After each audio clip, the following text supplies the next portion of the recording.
Poems, Chapter 13.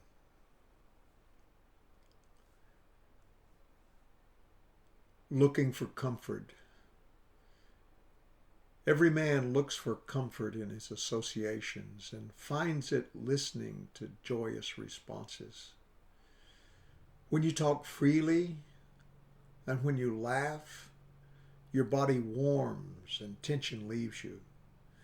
You're freed of the uncoupling feelings of somber days.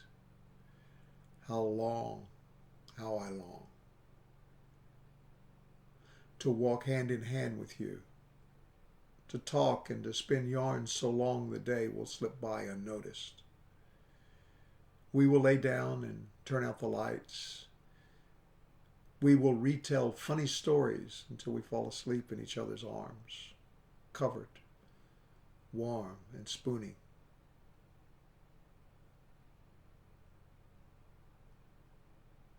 The mammoth is down. We felled a tree from 1912. It was next to the house, a tall oak with a huge trunk. It was nearly dead. A grapevine had consumed it. The limbs fell every day. We worried about that tree. We thought the wind would come and crack it and it would fall into the house. It was a dream of an elephant charging through, splitting the timbers asunder. I stood away from the tree, looked at the trunk, then up to the high branches. I could see how it would fall. It would go between the pump house and the gazebo. It would crack over the concrete wall and fall into the yard. Nothing would be hurt. The earth would catch it. The mammoth would rest. I made a low cut on the downside. I cut it higher on the watching side. I was afraid as I reached the midpoint. I heard wood crack. I waited for the beast to point its fall, to commit to lying down. It leaned just a little, as I had imagined. A 2-inch gap showed in the cut. It stopped and waited.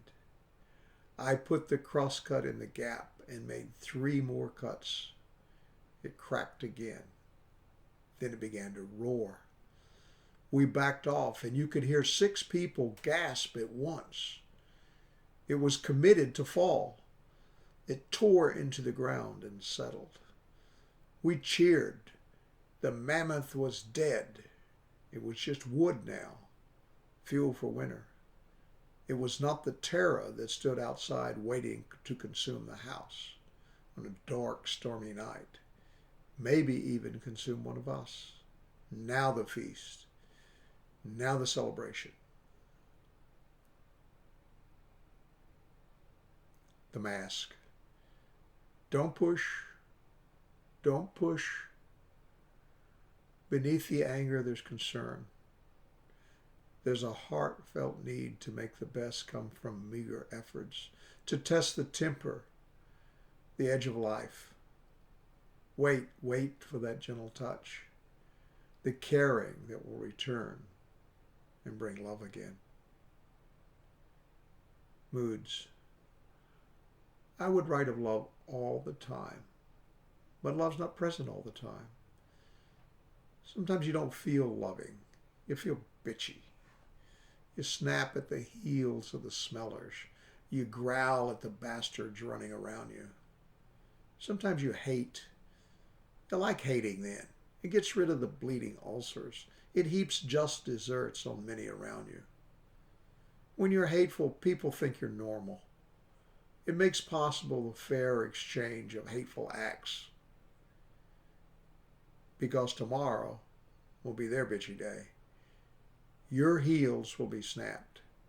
You'll be stared into the ground. Comes around. Passes. Murder. No brave man ever killed his son. Even though that son may have reached his arm and grabbed that man's throat and wrung the breath from his reluctant, rising, old and angry body. Yet that man stood and crushed his son's violent, mad, hateful, pleading aim at murder. That man struck him hard. He fell dead. The old man cried, his life dead before his eyes. He killed himself. He killed his life to come. Stupid old man. Where was the other way? The hiding from the expected path of manly acts. Where was the not confronting, the wearing down, the running, the talking? Not the killing. Not the killing. Not his son. Not his son.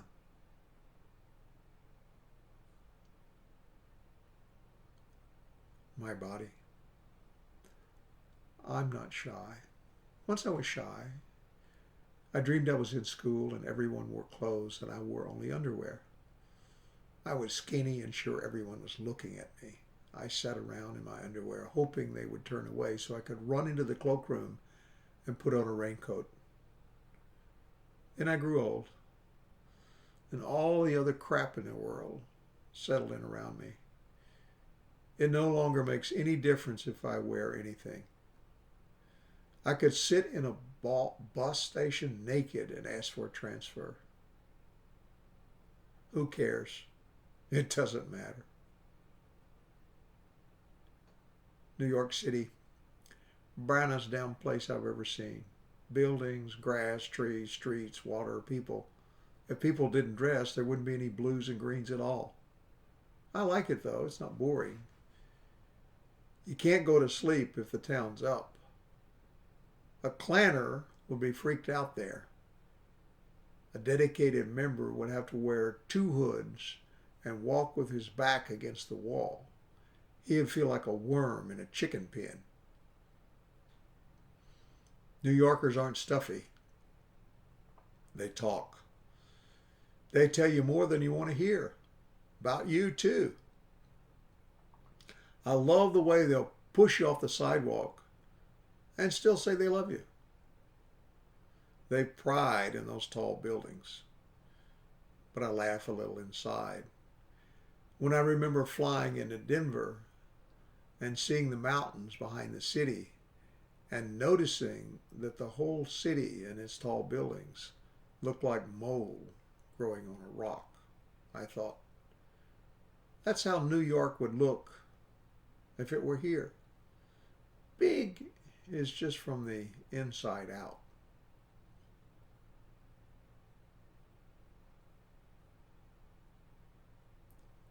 Orgasm.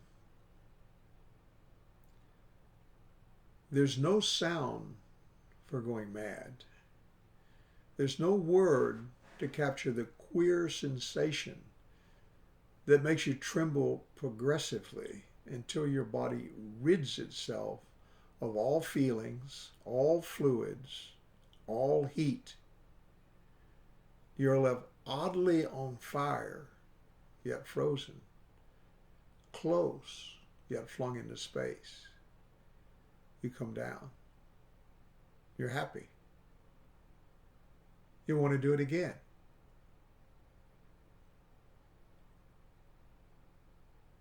Pani. She was kind enough, but cold. She kept her distance from everyone. Her husband died. Their children came and looked at his body. They remember how cold he had been to her, how he drank, how poor they were, how she had scraped their lives together day to day. She didn't think about the things that had happened.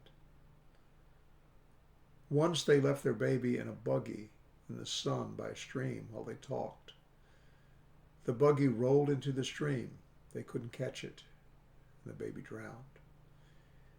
He never let her forget it. Not once. Then another baby came. She felt better then, and she held the baby all the time. And one day they sat together, the 3 of them, on a balcony, A funeral passed by below, and he began to scold her about the one she had lost in the buggy in the stream.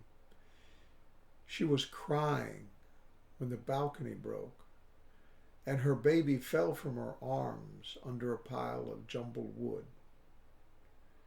The baby died. She cried. She grew old very young. She worked and kept her distance. She had other children as consolation, but it didn't help. She grew older still and distant, but she was kind. He had been hard. Her life had been hard, but she lived a long time.